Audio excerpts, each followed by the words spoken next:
a land of warriors, a ruthless general, and a war that would change history forever. This is the story of how Julius Caesar conquered Gaul.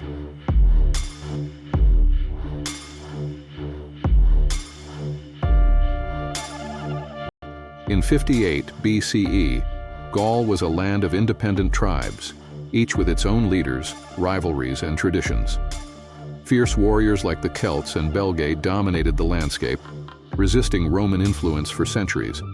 But what they lacked was unity, and that weakness would become their downfall. Enter Julius Caesar, a Roman general hungry for glory, wealth, and absolute power. With a disciplined army and a brilliant strategy, he embarked on a nearly decade-long campaign that would see entire tribes annihilated, alliances shattered, and a legendary resistance crushed. But how did one man defeat an entire region? What tactics made the Roman legions unstoppable? And how did this war propel Caesar to ultimate power and his eventual downfall? This is the story of the Gallic Wars.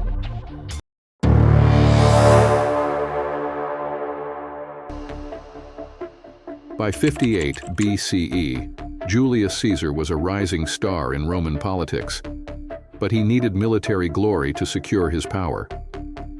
Rome's greatest leaders were also its greatest generals, and Caesar knew that conquering new lands would bring him riches, fame, and absolute control. Gaul was the perfect target. Though vast and heavily populated, it was a land of tribal infighting. Dozens of warring factions meant no united resistance, and Caesar saw his chance. His official excuse: Rome's northern borders were under threat from migrating Gallic tribes, particularly the Helvetii, who were moving westward. In reality, Caesar wanted a war, one that would make him powerful enough to challenge Rome itself. With an army of 50,000 hardened Roman soldiers, Caesar crossed into Gaul. The Gallic Wars had begun, and the world would never be the same.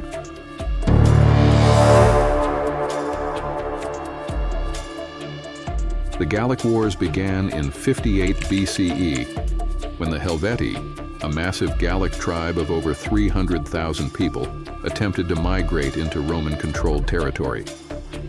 Caesar saw this as the perfect excuse to act. At the Battle of Bibracte, he crushed the Helvetii, forcing them to surrender and return home. This victory sent shockwaves through Gaul. Rome had arrived, and Caesar had no intention of leaving. Next, Caesar turned to an even greater threat: the Germanic king Ariovistus, who had led his warriors across the Rhine and into Gaul. At the Battle of Vosges, Caesar used superior Roman discipline and formations to decimate Ariovistus's forces, driving the Germans back across the river. With these two victories, Caesar secured his foothold in Gaul. But rather than leaving, he declared himself the protector of Gallic tribes loyal to Rome. In reality, this was a classic divide-and-conquer strategy, setting Gallic factions against each other while Rome grew stronger. The message was clear: Gaul was now Caesar's battlefield. The tribes had a choice: submit to Rome or be destroyed.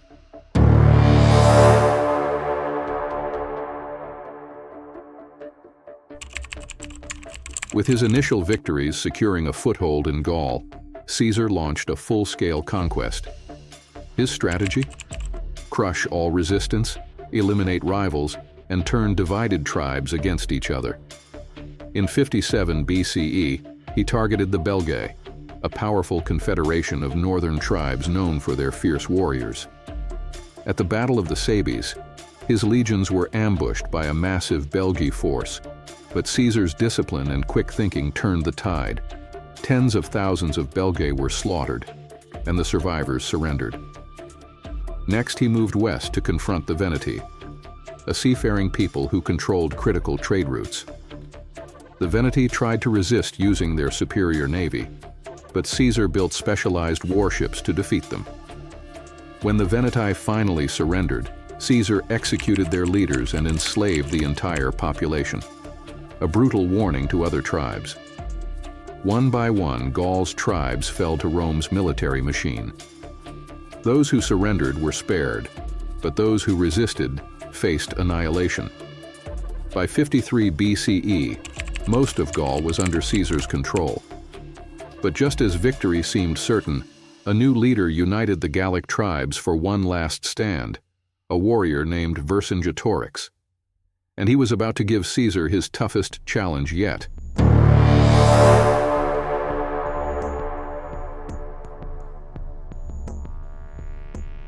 By 52 BCE, the Gallic tribes had suffered years of Roman occupation, massacres, and betrayals.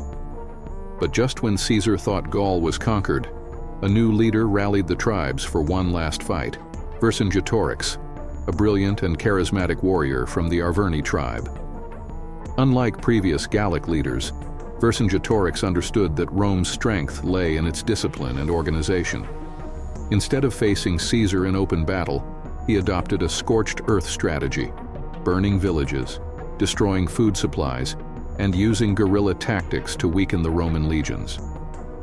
At the Battle of Gergovia, Vercingetorix handed Caesar his first major defeat, forcing the Romans into retreat.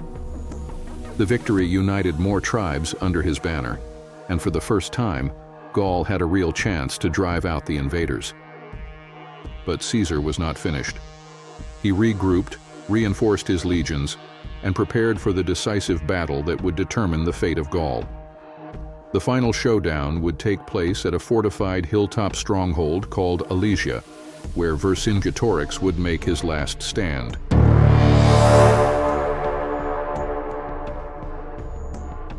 Caesar was about to face the greatest challenge of his career.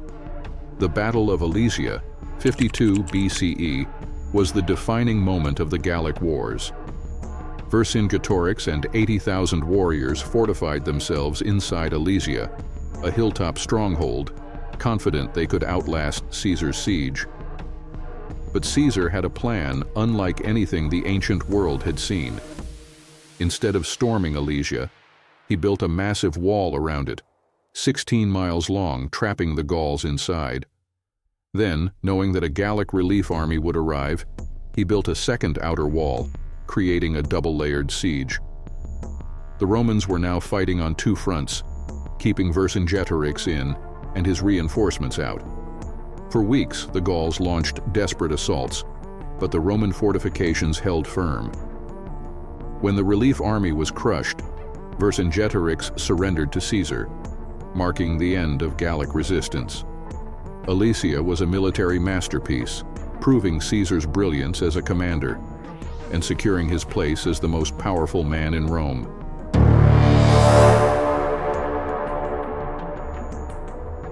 With Vercingetorix defeated and the last major Gallic resistance crushed, Gaul was officially Roman. Over the next few years, Caesar mopped up minor rebellions, secured Roman rule, and transformed Gaul into a profitable province. But the biggest impact of the Gallic Wars wasn't on Gaul, it was on Rome itself. Caesar returned to Rome as the richest and most powerful man in the Republic. His victories brought him massive wealth, an army loyal to him alone, and the fear of the Senate. His enemies, led by Pompey, saw him as a threat to the Republic. When the Senate ordered him to disband his legions, Caesar refused. Instead, in 49 BCE, he crossed the Rubicon River, declaring war on Rome itself. The conquest of Gaul had made Caesar unstoppable, but it also set him on the path to civil war, dictatorship, and eventually, assassination.